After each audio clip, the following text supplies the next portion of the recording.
I am Inspector, and I solve mystery. Welcome to my new case. The afternoon over Jericho had the color of an old bruise, mauve leaching into gray, the kind of light that makes even the river lose interest in reflecting anything worthwhile.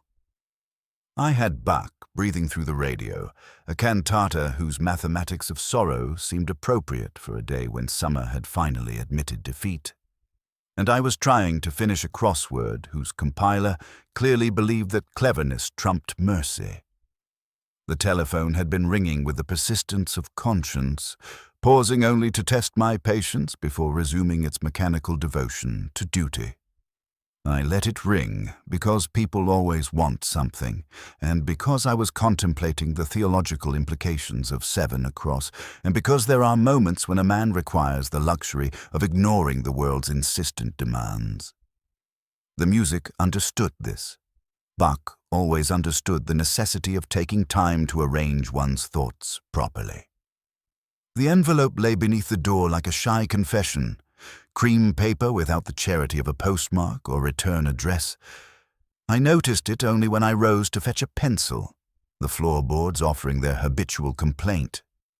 The handwriting across the front possessed the careful loops of someone educated by nuns or governesses, people who believed penmanship revealed character.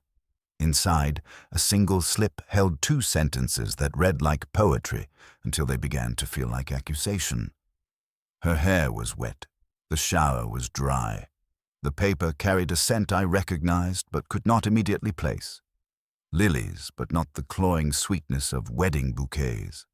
This was cooler, more solemn, the chalky perfume one encounters in chapels after evensong, when the flowers have been changed and the congregation has departed with their small private griefs. I found myself reading the sentences aloud, testing their cadence against the afternoon silence. They possessed the rhythm of a nursery rhyme with its innocence surgically removed. My crossword lay abandoned on the coffee table, mocking me with its incomplete grid. Flower, 4 letters, not a plant. Lewis would have said Isis without thinking, and eventually I did, though with none of the satisfaction the setter intended. I penciled it in and felt no better for the small victory. The word brought the river into my consciousness, as words have a habit of doing, and with it Oxford's long education in the proximity of beauty and tragedy. The telephone made its 4th attempt at summoning me back to the world of consequence. Strange, inevitably. He possesses a superintendent's faith in repetition, as if human beings were doors that eventually yield to sufficient pressure. I lifted the receiver and heard the particular weariness he reserves for mornings that have begun badly and show no signs of improvement. A woman was dead at St. Osyth's College, he informed me with the brisk efficiency of someone who had already explained death to several people who preferred their mysteries fictional. Dr. Iseult, Avery, Classics Fellow, found in her bathroom that morning. Natural causes, most likely. The sort of mundane tragedy that transforms brilliant minds into coroner's reports and newspaper paragraphs. I might have agreed. Might have suggested Lewis handle the paperwork while I returned to Bach and the comfortable frustration of crosswords, but the anonymous note had begun its slow transformation from curiosity to unease. Hair wet, shower dry. The contradiction possessed an almost mathematical elegance, a problem statement waiting for its solution. After Strange rang off, I remained standing with the receiver in my hand, listening to its electronic hush. The cantata stepped carefully around a sorrowful resolution, and for a moment I appreciated that music, like life, could refuse to provide easy answers. I read the note again, feeling the weight of its implications settle like sediment in still water. Outside, the first drops of rain began their patient instruction of the stone. I folded the letter carefully and slipped it into my breast pocket, where it rested against my heart like a question mark made manifest. The afternoon had acquired purpose, and purpose, I had learned, was rarely comfortable. I took my coat from its hook and stepped into the grey uncertainty beyond my door, leaving Bach to his mathematical certainties and the crossword to its incomplete truths. St. Osyth's College presented itself as a theorem articulated in warm stone, its geometry perfected by centuries of Oxford rain and the patient labour of minds that believed in permanence. The lawns possessed that particular emerald arrogance of grass that has never known a common footfall, while windows gazed back with the measured surveillance of buildings that had witnessed sufficient human folly to develop opinions about it. Dame Margaret Wycombe received us in the warden's lodge with grief so carefully arranged it seemed to have been pressed between the pages of a book on proper conduct. Her silver hair caught the afternoon light with mathematical precision, and when she spoke of Dr. Iseult Avery, her voice carried the measured neutrality of someone describing a failed experiment rather than a lost colleague. The facts, she explained with clinical detachment, possessed an almost theatrical quality. Dr. Avery discovered in her bathroom that morning, hair thoroughly wet, the shower cubicle remaining obstinately dry as bone. I found myself thinking of the anonymous note resting against my chest, its elegant script promising riddles I had yet to solve. Her hair was wet. The shower was dry. The contradiction had acquired flesh and circumstance, transforming poetry into pathology. Lewis, with his customary patience for practical matters, inquired about keys and access, the democracy of entry that colleges maintain with such careful reluctance. The college community, Dame Margaret assured us, consisted of people too intelligent for melodrama and too civilized for genuine passion. Yet, passion, I suspected, had visited Saint Osyth's with the persistence of damp through ancient mortar. The cast assembled itself with inevitable precision, Canon Braithwaite materializing with the practiced lightness of men who have worn black so long it has become personality, speaking of prayers and late Latin hymns while carrying the faint, chalky scent of lilies that made me think of chapel flowers, changed after evensong. Katrina Vale, the bursar, possessed mathematical precision that extended to human behavior, her answers arriving polished until they reflected nothing but their own surface. Julian Peveril lounged with the studied casualness of someone who treated life as an elaborate chess problem requiring constant analysis, his wedding ring seeming to weigh him down more than adorn him.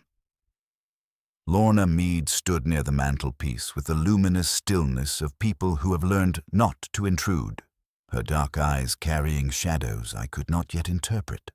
When she spoke of Dr. Avery, her voice possessed the careful light of someone replacing a fragile manuscript page. Melissa Shaw hovered in the doorway with the defensive sparkle of intelligent youth, explaining her thesis on Roman forgery and medieval credulity with a corner-of-mouth complexity that suggested personal investment in the subject of deception. The bathroom itself offered its secrets with reluctant honesty. The tiles shone with antiseptic innocence, the shower cubicle unmarked by steam or the democracy of droplets. I touched the porcelain and felt only the day's residual chill, no recent spray, no evidence of use.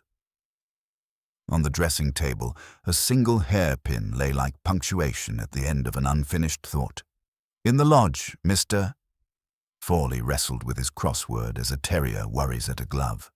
Flower, 4 letters, not a plant, he muttered with the frustrated precision of someone whose profession required cataloguing detail. Isis, I offered, and watched relief transform his features. Clear night, he added unprompted, until well after midnight when clouds gathered with theatrical timing. Stars like old money, he said, then mentioned the rain that followed. The Fellows' car park revealed its secrets poorly. Among the predictable array of academic vehicles, a pale blue Volvo Estate bearing registration OXJ213R had positioned itself beneath spreading branches with deliberate care. It preferred shadows to convenience, discretion to prominence. In my experience, People who park in darkness often possess reasons extending beyond concern for a paintwork. Standing in that courtyard with its measured proportions and calculated beauty, I realized Saint. Osyth's had been designed to make human concerns seem both eternal and trivial. The anonymous letter crinkled softly against my chest as I moved, its riddle acquiring weight with each observed contradiction. Her hair was wet. The shower was dry. The college held its breath, waiting for someone to solve the mathematics of death. The library at St. Osyth's possessed that particular warmth which accumulates over centuries, the breath of countless scholars settling into stone and timber until atmosphere becomes sanctuary. Leather bindings exhaled their patient histories, while beneath the familiar perfume of aged paper lingered something cooler, more ceremonial. Lilies that had outlasted their occasion, their chalky sweetness threading through the academic air like incense after evensong. Near the catalogue desk, a blue glass jug held stems at tired angles, the water carrying that greenish honesty which arrives the day after good intentions. Lorna Mead moved through this landscape with the practiced silence of someone who understood that libraries were places where even footsteps required consideration. Her dark hair caught the afternoon light streaming through tall windows, and when she spoke of Dr. Avery's final project, her voice carried the reverent precision of someone handling illuminated manuscripts. The audiobook, she explained, had been conceived as the college's gift to its quincentenary celebration, Oxford by Moonlight, the Saint. Osyth lectures, designed to make the stones themselves confess their accumulated secrets. She led me to a corner where recording equipment nested among towers of books, like some technological bird that had found sanctuary in an ancient grove. The machinery hummed with electronic patience, waiting to resurrect voices from their digital tomb. When Lorna pressed the playback mechanism, Dr. Iseult Avery emerged with startling intimacy, her voice cool and amused, threading the college's medieval origins through the labyrinth of scholarship and legend that had grown around the saint. Osyth manuscript. The manuscript itself, Avery's recorded voice explained with dry precision, represented either medieval England's most luminous literary treasure or its most accomplished fraud, depending upon whether one approached it as believer or skeptic. Her tone suggested she had reached her own conclusion, but preferred to let listeners navigate the archaeology of evidence themselves. The palimpsest had arrived at Saint. Osyth's through channels so Byzantine that provenance had become a matter of faith rather than documentation. As her voice continued its measured exposition, I detected something beneath her words that my ear catalogued without conscious instruction, a faint mechanical purr, rhythmic as breathing, subtle as distant machinery. The recording captured not merely her voice, but the environment that had contained it. That environment whispered secrets its speaker had not intended to preserve.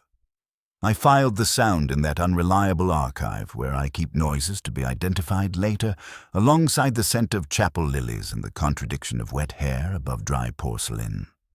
Lorna produced a college copy of Houseman, its margins populated with the careful annotations of generations who had discovered that poetry could wound as precisely as any blade.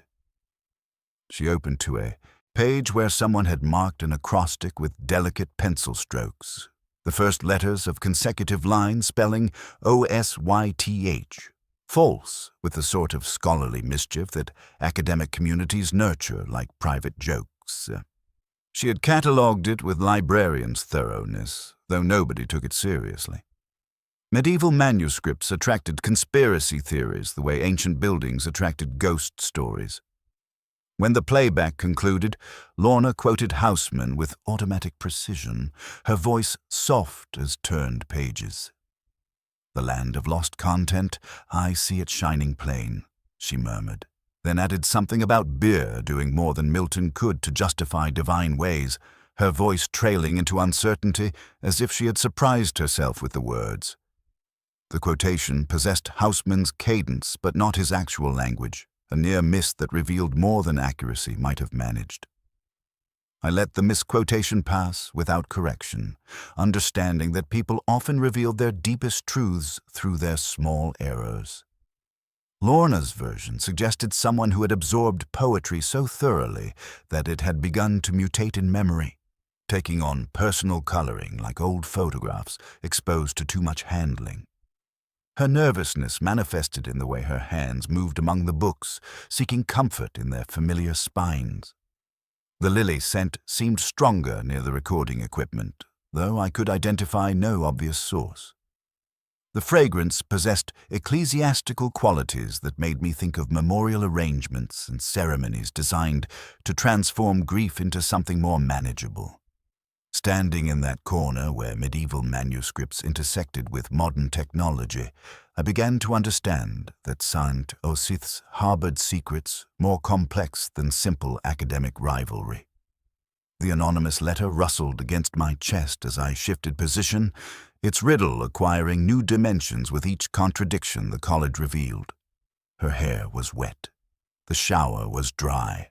Poetry and pathology, truth and deception, all wound together like the threads of an illuminated manuscript, where beauty and meaning required patient unraveling to distinguish one from the other. Peveril received me in his rooms with the languid air of a man who believed life to be a correspondence chess game conducted by telegraph, each move requiring style as much as sense. He had the kind of hands that hovered above objects as if they were reluctant to commit. His voice performed anecdotes with the pleasure of a conjurer discovering he still had an audience. He mentioned Iseult Avery with a delicacy that implied confession while intending absolution. There had been a season, he conceded, youth's brief treaty between admiration and appetite. But one does not confuse old wine with current thirsts. The present, he insisted, was domestic, dutiful, and entirely unsensational. He reached for poetry as men like Peveril do when they need to demonstrate they are not merely clever, but cultured. He spoke about dappled things and the comfort of Hopkins, and in the saying turned pied into pie with the unthinking neatness of a man replacing mystery with lunch. I let the mistake pass. Error is a diarist that writes in the margins. People misquote in the direction of their appetites. The chessboard on his side table lay frozen in some elaborate middle game. A rook guarded by a knight as if loyalty could be arranged by geometry. He talked about lines of attack as if marriage resembled a Sicilian defense improved by stubbornness. When I asked where he had been the previous night, he presented his alibi with the injured propriety of a man who resents being observed. Home, he said, with his wife. An argument paused somewhere between a rook exchange and the decision to finish the wine. Nothing so vulgar as absence. Afterwards, I took myself to the perch where the river flattens light with the weary competence of an old servant, and the boards remember more boots than conversations. The pale blue Volvo was there before me, OXJ213R, resting under willows as if cars too preferred diffidence. A small sticker on the rear window announced the Banbury Chess Club with the satisfied modesty of a blazer badge. Some loyalties declare themselves with just sufficient discretion to be unmistakable. Mr. Fawley in the lodge had already given me the weather with his crossword. Clear until after midnight, then a dramatist's rain. And now he added, as if to pay off a small debt of memory, that the Volvo had slipped out around 11 and returned shortly after. Could he be precise? He could not. Clocks owned by porters tell accuracy, but keep it to themselves. Still, the car's absence traced a shape no timetable could soften. I have learned to treat shadows like witnesses who refuse to raise their voices. Melissa Shaw presented her allegiance with an unblinking stare and notes ordered like scaffolding. She had been Avery's doctoral student long enough to know the cadences of her defense and the registers of her contempt. She told me she sometimes recorded supervisions. Clever people imagine later they said what they intended, not what they managed. From her small device came Avery's voice, cool as a clean blade, telling someone no more of this. The phrase had the calm of final decisions. Then laughter, sharp and brittle, like cut glass, finding the floor. Melissa let the silence after the recording do some of the work. Silence in Oxford can be argumentative. I asked about the shower in Avery's set, and Melissa's mouth twitched at its corners as if recalling a private joke that lost nothing through repetition. She called it an abomination, she said. Those were the exact words. The plumbing insulted both hygiene and engineering. The noun sat on the table like a church pamphlet. It did not sound like Avery. It sounded borrowed from someone whose daily bread included condemnation and lilies. I filed the tilt of that word alongside the chalky perfume I had carried since the library, and the electronic purr still trapped beneath Avery's recorded sentences. Back with Peveril, I mentioned the Volvo as lightly as one mentions the weather when the weather has already decided events. He was briefly careless. His eyes flicked the way pieces do when their square is not as safe as it looked in the last position. He explained the car's democratic principle of being lent to friends. He described errands that require night and discretion. He assured me his wife liked to drive when annoyed. He had so many plausible reasons that each weakened the others. I walked the quad as the afternoon thinned to that mean light Oxford does so well. Stone absorbing color until only outline remains. If Peveril was a knight who wished to move in the shape of his past, Melissa was a rook proceeding along unarguable lines. Between them lay a word spoken from a different vocabulary. Abomination. I thought of Canon Braithwaite polishing his vows and changing flowers, of Lorna's lilied air, of Avery's calm refusal on tape. The puzzle began to assume its asymmetry. In the end, it is not always the correct quotation that matters, but the way a wrong one betrays who taught it. Katrina Vale's office embodied the sort of order that happens to other people. Ledgers arranged with mathematical precision, correspondence filed by date and importance, and an atmosphere so controlled it seemed to have been distilled from pure efficiency. She received me with the brittle courtesy of someone who regarded interruption as a personal affront to the natural order. Her voice carrying the texture of paper left too long in sunlight, dry and liable to crumble under pressure. The college's financial health, she explained with bloodless enthusiasm, depended upon careful cultivation of elderly benefactors who understood that immortality could be purchased through endowments. She spoke of Sir Bertram Lacey's recent generosity with particular satisfaction, funds earmarked for kitchen modernization, and a new scholarship bearing his late wife's name. The codicil to his will had arrived the previous week, though Vale pronounced its provisions as if reading from scripture rather than legal documentation. When I mentioned Dr. Avery, Vale's mouth performed that particular tightening which accompanies discussion of colleagues who have committed the sin of being noticed. Avery's scholarship, she observed with surgical precision, relied too heavily upon sensation and insufficiently upon sense. The woman treated medieval manuscripts like newspaper headlines, seeking controversy where serious scholars found only careful inquiry. The loathing between them had achieved institutional purity, crystallized over years of committee meetings where civility masked contempt. Vale produced the codicil with ceremonial care, explaining how Avery had challenged it 2 days before her death. The document authorized both the scholarship fund and purchase of medieval manuscripts for the college library. But Avery had questioned irregularities in the legal language and suggested the old man's signature showed signs of forgery. If Avery's challenge succeeded, Vale's carefully constructed plans for institutional improvement would collapse like a house of cards in an academic wind. Lewis, with his methodical devotion to alibi verification, had traced Vale's movements the previous evening. She had driven to Bicester on college business, returning after midnight with petrol receipts that constructed a timeline as precise as her filing system. Each purchase marked her progress through an evening devoted to mundane necessity rather than murderous opportunity, or so the arithmetic suggested. Yet something in her explanation possessed the excessive precision of mathematics designed to distract from its own assumptions. I found myself thinking of the college's collection of typewriters, those mechanical fossils that survived in academic environments like elderly relatives too stubborn to die gracefully.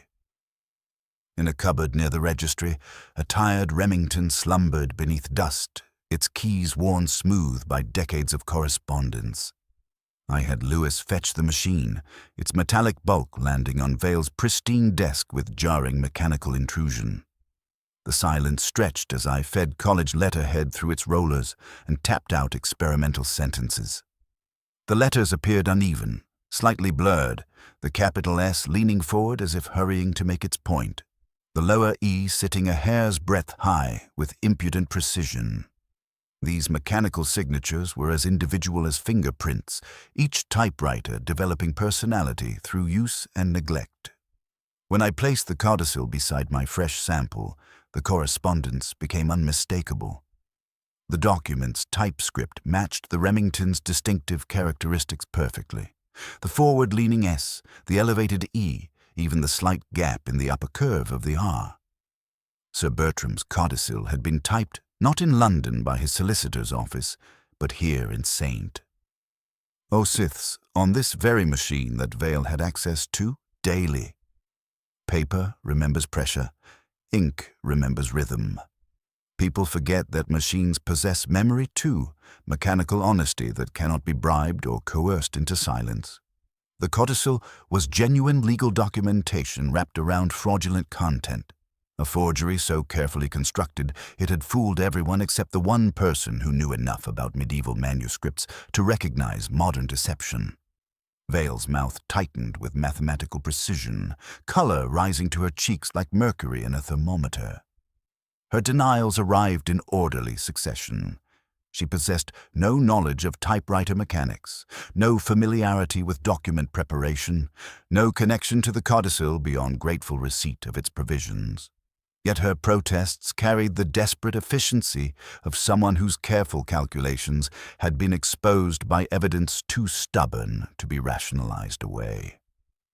Standing in that monument, too, administrative perfection surrounded by the archaeology of institutional memory, I began to understand that St. Osyth's harbored frauds more subtle than misattributed manuscripts. The anonymous letter crinkled against my chest, its riddle acquiring new dimensions with each contradiction the college revealed. Her hair was wet, the shower was dry. Truth and deception, like the college's accounts, required careful auditing to distinguish authentic entries from creative bookkeeping designed to serve ambition rather than accuracy. Port Meadow flattered the sky by reflection, its waters offering back the afternoon's bruised light with the courtesy of an old servant who had learned not to improve upon what was given. I walked toward the Kingfisher guest house with that particular Oxford melancholy settling around my shoulders like a familiar coat, the anonymous letter rustling against my chest with each step. Her hair was wet. The shower was dry. The riddle had begun to feel less like poetry and more like instruction. The guest house possessed the apologetic charm of establishments that survive on discretion rather than grandeur. Mrs. Hartwell, the proprietress, maintained her register with the devotion of someone who understood that handwriting reveals character more reliably than conversation. She produced the leather-bound book with quiet pride, its pages thick with the archaeology of academic visits and clandestine meetings. The entries for the previous evening told their story in two distinct hands. Paolo De Luca, visiting scholar, Room 4, written with the confident flourishes of someone accustomed to signing important documents. Beneath it, C. Vale, single room, the letters so carefully formed they seemed to apologize for existing. Mrs. Hartwell had drawn a small arrow beside Vale's entry, explaining with embarrassed precision that she had given the bursar a single room rather than the double originally requested. The college business in Bicester, it appeared, had expanded beyond its stated boundaries. De Luca emerged from the breakfast room like a man who believed every entrance deserved applause. His English carried the musical precision of someone who had learned it from books and polished it through charm, each vowel treated as if it might contain hidden treasure. He spoke of the saint, Osyth palimpsest with evangelical fervor, insisting upon its authenticity with the passionate certainty of someone whose reputation depended upon being correct. Medieval scribes, he declared with theatrical conviction, possessed souls too honest for the elaborate deceptions modern skeptics imagined. His scholarship was genuine beneath the performance, the kind of deep learning that makes showmanship forgivable because it serves knowledge rather than vanity. He flirted with Mrs. Hartwell's tea service, praised Lewis's methodical questions, and treated my silence as invitation to elaborate theories about medieval literary culture. When I mentioned Dr. Avery, his face acquired the reverent expression reserved for rare manuscripts and exceptional women. Mrs. Hartwell sighed in Oxford's particular way, a sound carrying centuries of resignation to academic eccentricity. She had seen Dr. Avery walking in Port Meadow the previous week, alone beneath a sky like unfinished watercolor, her pace suggesting someone working through problems that required solitude. The image possessed uncomfortable precision, Avery moving through landscape that had witnessed countless solitary figures wrestling with questions offering no comfortable answers. At the college boathouse, river water mixed with varnish and the patient decay of wood that had accepted marriage to dampness. The boatman, weathered as driftwood and twice as philosophical, spoke of currents with the authority of decades spent reading water's moods. When I mentioned Dr. Avery, his face acquired the particular stillness accompanying unwelcome memory. A girl had drowned in 74, he said, though the connection seemed unbidden rather than invited. Different circumstances, different season, but water possessed logic, transcending individual tragedy. He produced an old photograph from the office, its edges soft with handling, young people squinting into summer sunlight, their faces carrying youth's particular radiance. Among them stood Dame Margaret Wycombe at 20, astonishingly alive in ways that made her current reserve seem like armor acquired through necessity rather than preference. Her smile possessed unguarded warmth that the intervening years had carefully subtracted. I found myself studying those young faces longer than detection required, caught by something speaking of possibilities narrowed by choice and circumstance. The past, which I generally dislike except when it provides useful angles, asserted itself with uncomfortable insistence.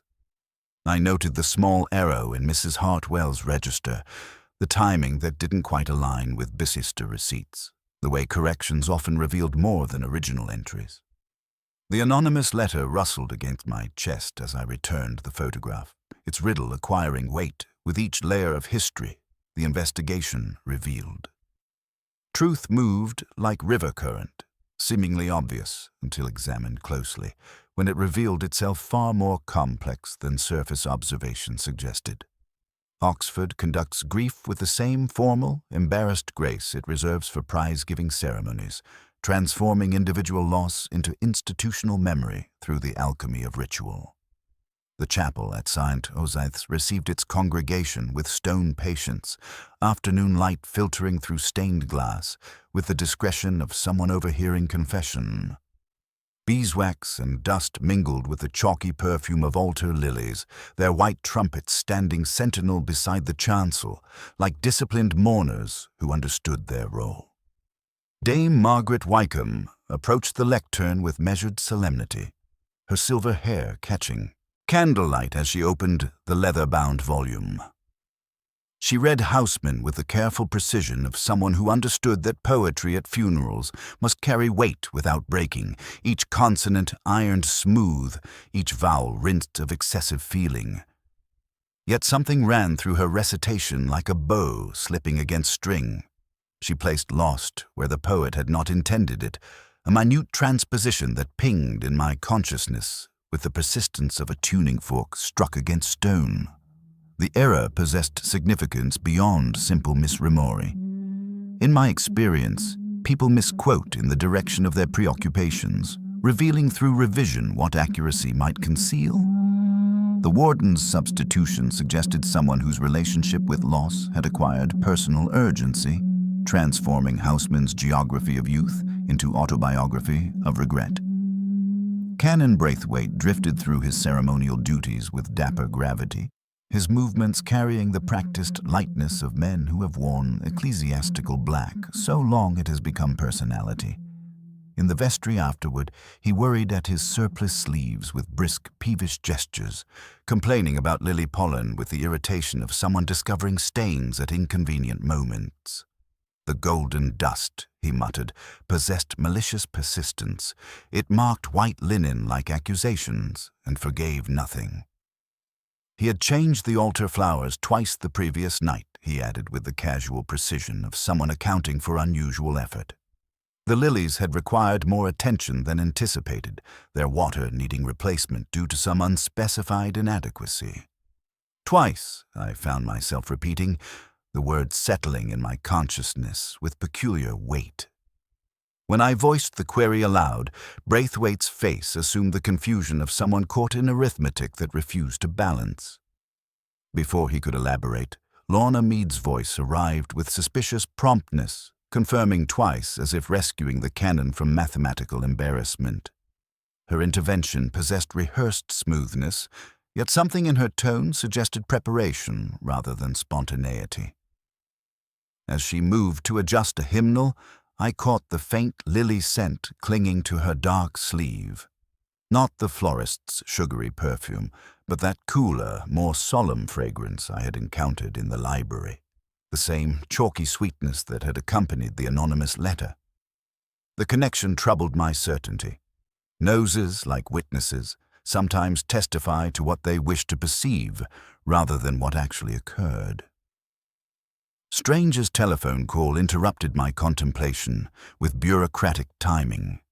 His voice carried the careful lightness he employed when suggestions were actually instructions. The city, he explained with diplomatic precision, preferred doctor. Avery's death to remain accidental rather than suspicious. Natural causes created fewer complications than murder, particularly when those complications involved Oxford colleges and their carefully maintained reputations for scholarly rather than criminal pursuits. I offered non-committal responses while my mind catalogued contradictions, accumulating like sediment in still water. The warden's misplaced lost, the canon's defensive twice, Lorna's protective confirmation. Each detail possessed weight that individual examination could not explain. Together, they suggested patterns hovering just beyond conscious recognition. After the service concluded, and mourners dispersed with Oxford's particular talent for making grief seem like weather that would eventually pass, I remained in the chapel's cooling silence. The anonymous letter rustled against my chest as I shifted position, its riddle acquiring new dimensions with each observed contradiction. Her hair was wet. The shower was dry. Poetry and pathology, truth and deception, all wound together like threads in a tapestry whose pattern remained frustratingly incomplete. I rubbed my temple where a thought seemed lodged like a splinter, refusing to dislodge itself through conscious effort. The sensation reminded me of crossword clues that hover at the edge of solution, their answers visible yet somehow unreachable. Outside, rain began its patient instruction of stone, and I found myself thinking of water, its presence and absence, its capacity for both cleansing and concealment. Some ideas arrive only when one stops insisting upon them. For approximately 1 hour, Julian Peveril assembled himself into a murderer with the satisfying precision of a chess problem reaching its inevitable conclusion. Everything fitted with that dangerous elegance which makes false solutions so seductive. The recorded argument providing emotional foundation, the Volvo's nocturnal wanderings establishing opportunity, the chess club alibi possessing just enough theatrical flourish to suggest a man who believed cleverness could substitute for innocence. Lewis polished this theory with methodical satisfaction, arranging evidence like a craftsman organizing tools in a workshop where everything possessed its designated place. The jealousy of a man whose intellect had become an ill-fitting suit seemed entirely plausible. Meeting Avery by the river for an old lover's walk, pushing conversation beyond civilized boundaries into territory where words became weapons, then staging the aftermath with theatrical precision. The mechanics possessed appealing symmetry. Wetting Avery's hair to suggest a bathroom accident required the kind of misdirection Peveril employed when discussing his domestic arrangements. Truth rearranged to serve convenience rather than accuracy. Even the anonymous note seemed consistent with his literary pretensions, the sort of cryptic message a chess player might devise to demonstrate intellectual superiority while maintaining plausible deniability. I found myself appreciating the solution's architecture, even as intuition whispered warnings about answers that arrived too neatly packaged. Peveril possessed sufficient motive in wounded vanity, adequate opportunity in his car's documented movements, and demonstrated capacity for self-deception disguised as sophistication. His misquotation of Hopkins suggested someone whose relationship with accuracy had become negotiable, subordinated to effect rather than truth. The afternoon wore thin metallic light across college stone as we tested our theory against Oxford's patient geometry. I could envision the scene, Peveril's rehearsed words failing him, old tenderness turning briskly cruel, a hand that failed to help in time. Then the careful tidying, wet the hair, leave the shower bone dry, compose a sentence whose cadence would sting with poetic justice. Then reality intruded with bureaucratic precision, demolishing elegant theory through mundane fact.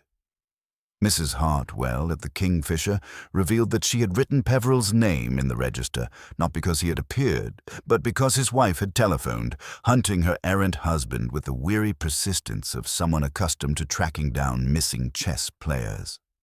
The entry represented anxiety rather than presence, desperation disguised as administrative efficiency. The Volvo's nocturnal journey acquired different significance when its actual driver emerged from domestic shadow.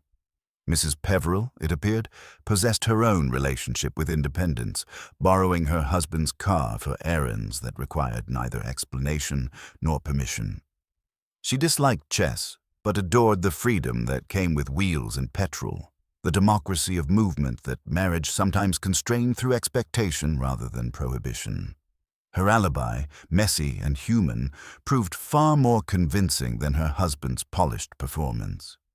Melissa's telephone provided the final contradiction, its digital memory preserving conversations with scientific honesty. She had been with Avery until 10:10, calmly sipping tea that tasted faintly of tin and appraising paragraphs with the measured precision of someone whose doctoral thesis required careful attention to textual detail. Their discussion had concerned medieval manuscripts rather than modern passion, scholarship rather than scandal. The solution collapsed with a neatness that Peveril himself would have admired, its logical architecture revealing itself as elaborate construction built upon foundations of assumption rather than fact. Chess problems possessed the virtue of containing only relevant pieces. Reality insisted upon complications that elegant theory preferred to ignore. Standing in the college quad as evening gathered around us with Oxford's particular talent for making even failure seem scholarly, I felt the familiar frustration of reaching for answers that dissolved under examination. The anonymous letter rustled against my chest, its riddle unchained by my temporary confidence in false solutions.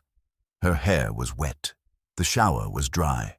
Poetry and pathology remained intertwined, waiting for interpretation that could accommodate contradiction without sacrificing truth. Lewis accepted the collapse of our first theory with characteristic grace, understanding that investigation resembled archaeology more than mathematics, patient excavation of buried truth rather than elegant proof of predetermined conclusions. Somewhere in St. Osyth's stone embrace, authentic answers waited with the patience of medieval manuscripts, their secrets preserved in languages that required careful translation rather than confident assumption. The river continued its work beyond the college walls, indifferent to human theories and their elegant failures. I thought of Peveril's chess problems, their artificial precision, and wondered what moves the real killer had contemplated while arranging death to resemble accident. Some games, I reflected, possessed rules that players discovered only through playing them. In the lodge, Mr. Fawley wrestled with his crossword as if the grid contained secrets more pressing than college business. "Flower," he muttered with the frustrated precision of someone whose professional life demanded attention to detail, while his personal pleasure required solving puzzles that refused cooperation. "Not a plant. 4 letters." His pencil hovered above the squares like a conductor seeking the correct note. Lewis offered Isis with helpful certainty, understanding Oxford's particular geography where rivers acquired names that doubled as goddesses and crossword solutions. The word settled into place with satisfying precision, yet something about its completion resonated in my consciousness like a tuning fork struck against stone. I found myself contemplating the syllables, Isis, the river threading through Oxford's heart, the lilies in chapel arrangements, the very foundation of meaning that connected water to worship in ways my stuck thought had been trying to articulate. Returning to Avery's bathroom, I moved through the space with heightened attention, my senses cataloging impressions that initial analysis had dismissed. Beneath the antiseptic honesty of cleaning products lingered something else, faint as confession, floral as ceremony, carrying ecclesiastical undertones that spoke of chapels rather than cosmetics. The washstand jug sat dry as archaeological artifact, its porcelain interior unmarked by recent use. The shower cubicle gleamed with unused perfection, surfaces reflecting light without the clouding that steam inevitably leaves behind.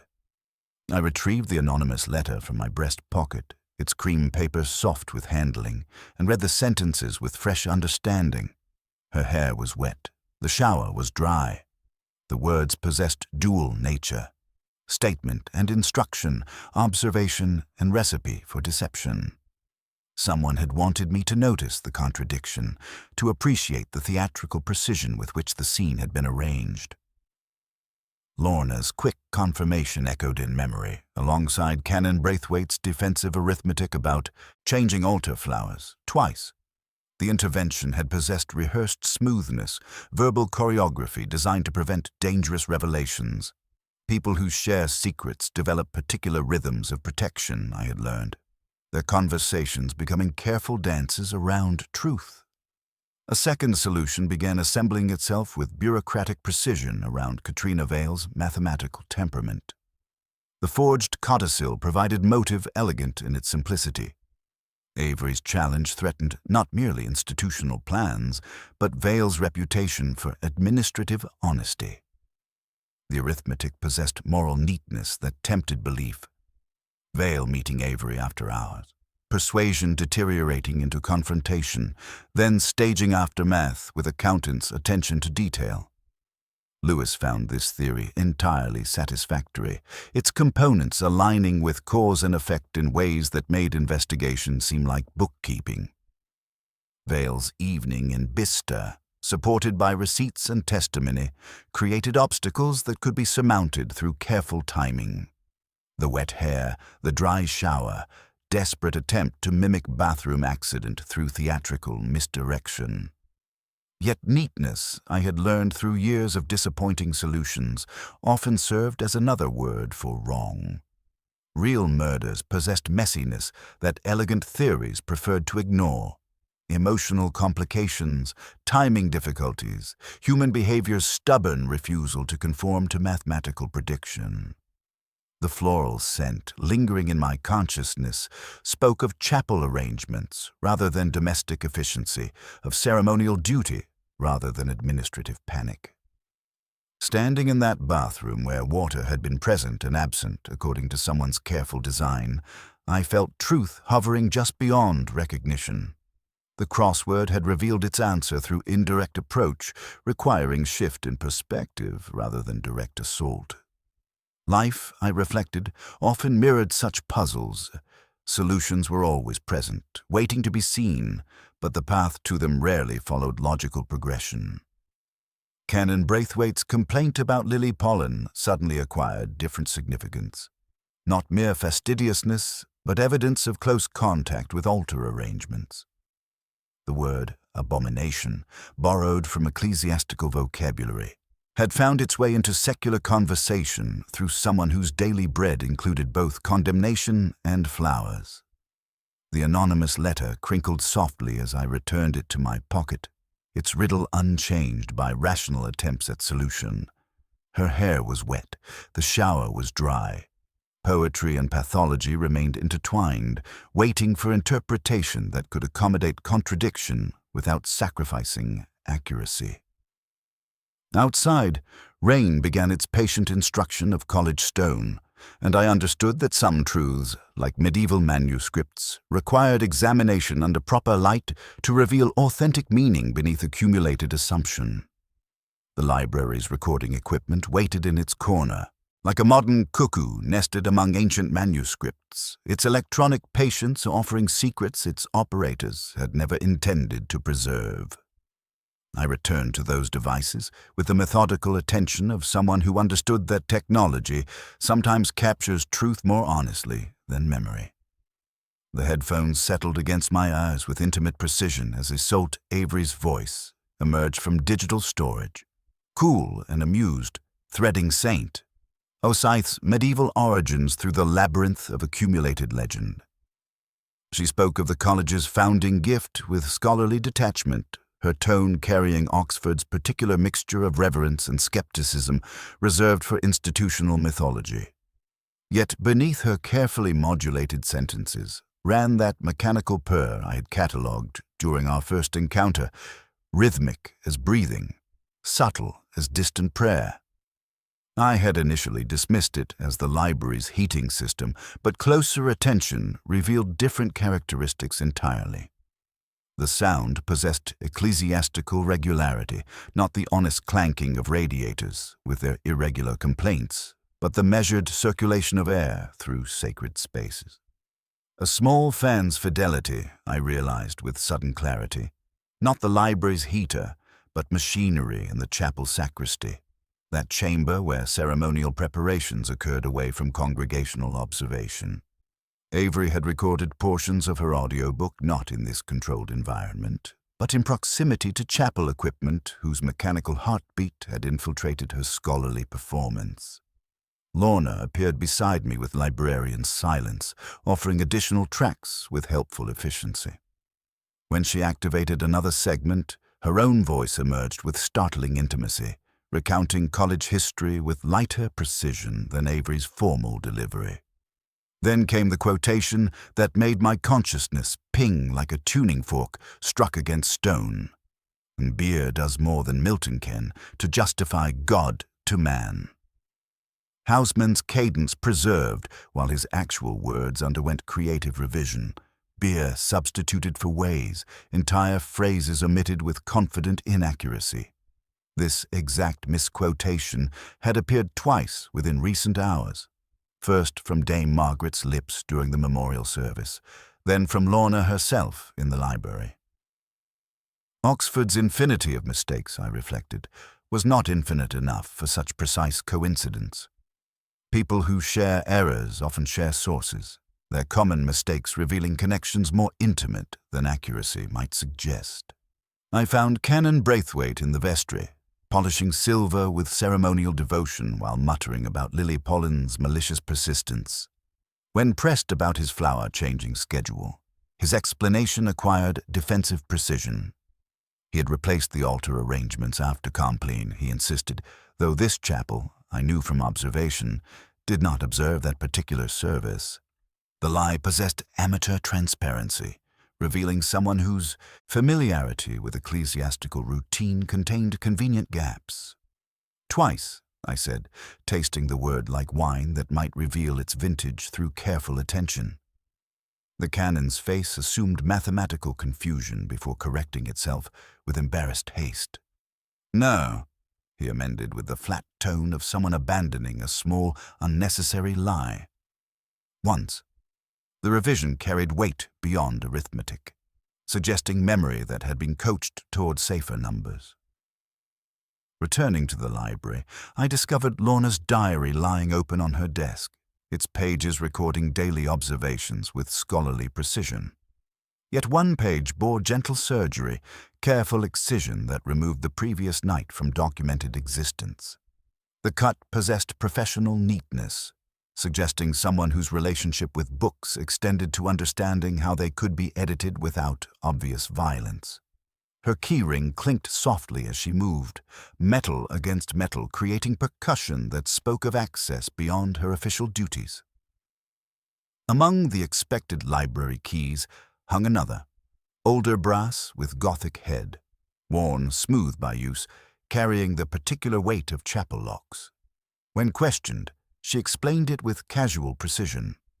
Emergency access for recording purposes, borrowed convenience that had become permanent through institutional oversight. Standing in that corner where medieval manuscripts coexisted with digital technology, I began to understand that the mechanical hum beneath Avery's recorded voice had revealed more than proximity to sacred spaces. The shared misquotation, the excised diary page, the chapel key, each detail connected like fragments of an illuminated manuscript whose pattern required patient examination to distinguish authentic construction from later editions. The anonymous letter rustled against my chest as I moved, its riddle acquiring new dimensions with each observed connection. Her hair was wet, the shower was dry. Truth and deception, like the college's ancient stones, had been carefully arranged by someone whose access to both scholarship and sanctuary extended beyond what official duties might reasonably require. Confronted with the accumulated evidence arranged like manuscript fragments awaiting scholarly interpretation, Lorna laughed without producing any sound that might reasonably be called laughter. The expression possessed the hollow quality of someone discovering that years of careful preparation had proved insufficient against methodical observation. Her confession unfolded quietly, as if rehearsed for an audience of one during sleepless nights when guilt refused its ordinary mercies. She and Isolde had loved. She began with the measured precision of someone recounting archaeological findings when Lorna was a graduate student whose specialty involved repairing manuscript spines with the tender attention most people reserved for wounded creatures. She had thought of books as individuals requiring healing, their damaged bindings, representing trauma that patient hands could address through proper materials and infinite care. Isolde had been drawn to this philosophy initially, finding in it metaphor for her own approach to medieval texts. Yet Isolde made idols of work and truth with devotional intensity, transforming scholarship into religion where accuracy became sacred and error constituted blasphemy. Between them, across the years that followed, accumulated the particular silt that pride deposits in relationships where intellectual equality becomes competitive rather than collaborative. Love, Lorna observed with clinical detachment, possessed its own archaeology, layers of affection and resentment stratified through time until excavation revealed more sediment than foundation. The St. Osyth manuscript had reached the college through her hands rather than divine providence, she admitted with something approaching professional satisfaction. A youthful vanity, she called it, a prank that had acquired sanctity through institutional investment and scholarly wishful thinking. Her Latin filled the palimpsest with linguistic tics that revealed authorship to anyone possessing sufficient expertise and willingness to listen carefully. The subjunctives bent toward English constructions. The ablatives forgot themselves in company no Roman would have invited. Isolde had finally developed both qualities necessary for recognition. The confrontation had occurred after their recorded supervision, their argument threading through accusations until words became inadequate for the weight they were required to carry. Isolde had reached for Houseman to demonstrate what clean language felt like, but Lorna had found Hopkins first, irony being a permanent resident of libraries where poetry and violence sometimes occupied adjacent shelves. The blow had been unpremeditated, she insisted, the volume's spine connecting with Isolt's temple with solid finality that transforms academic dispute into medical emergency. The aftermath had required horror, steadied into practicality rather than panic. The shower seemed too obtrusive, too mechanically honest for the gentle fiction she needed to create. She had carried chapel lily water in the washstand jug, wetting Isolt's hair with ceremonial liquid that possessed appropriate solemnity. Sacred water for a secular tragedy. She explained with librarian's attention to symbolic appropriateness. The anonymous letter had been composed with careful consideration of poetic effect. She had believed I would appreciate its elegance, recognize the intellectual sophistication underlying its construction, and choose to leave certain discoveries undisturbed beneath institutional memory. Some truths, she had reasoned, deserved burial rather than exhibition in the harsh light of legal proceedings. Strange's telephone call interrupted with bureaucratic inevitability, his voice carrying consequences heavy business through electronic channels that reduced human tragedy to administrative procedure. Forms required completion, statements needed recording, and justice's machinery would begin its patient transformation of love and murder into legal documentation.